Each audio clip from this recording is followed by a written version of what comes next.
There's probably no greater philosophical question than, why am I here? Which I could answer right now by saying, because I heard there's a Chipotle opening up close. Somehow I doubt that's what Plato was driving at, though. The related question to why am I here is, why is this happening? Which turns out to be a question just as tangled as your headphones are when you pull them out of your pocket. And just like those headphones, do you have a few hours? Let me think of an example. So why am I making this vlog? Well, I was having a conversation the other day about how history informs the present, and that kind of stuff just fascinates me. But if we zoom out, we can answer that question in another way. I could answer it by saying YouTube exists. But why does YouTube exist? Well, some very smart people back in 2005 got some venture capital, wrote some code, and well, the rest is history. Which would not have been possible had the internet not existed, which was just a tool that was made without any foresight for the US military. Why does the US military exist?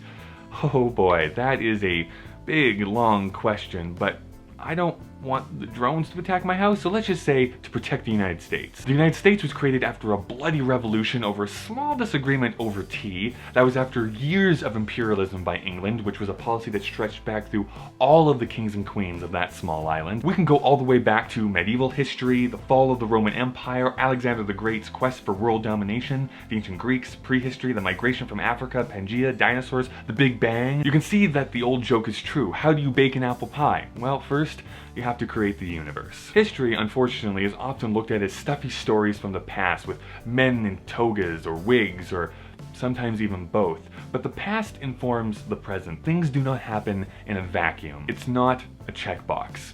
To take a very drastic example, civil rights is not something that just happened and we get to now cross off our basic human decency list. The civil rights movement was the eventual outcome after the turmoil caused by the American Civil War. The American Civil War was caused because the president had some crazy ideas about not owning people. He got that idea because of his own life experiences, and we can kind of tumble down that rabbit hole once again. But when you understand that history builds on itself, you can understand why America still has such issues with race relations today, or why transgender is becoming such a hot topic, why tech innovations are so exciting, and why every breakthrough in science is so inspiring. So why am I here? Well, some ancient stardust bonded together and created a planet that was just the right distance from the sun. Some stuff happened, my parents met, and now I'm here. Every scrap of history has built up to this very moment to where I am now talking to you from some type of screen.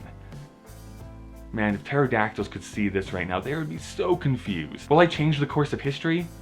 Well, most probably not, but I do have a great recipe for apple pie. Thank you so much for watching. My name is Kyle. I upload videos every Thursday. I also co-host a podcast called Whatever This Is, which is also uploaded sometimes weekly. You can find a link to that and all of my social media down in the description below. The comment question for today is, what is your favorite historical fact? I'd really like to know.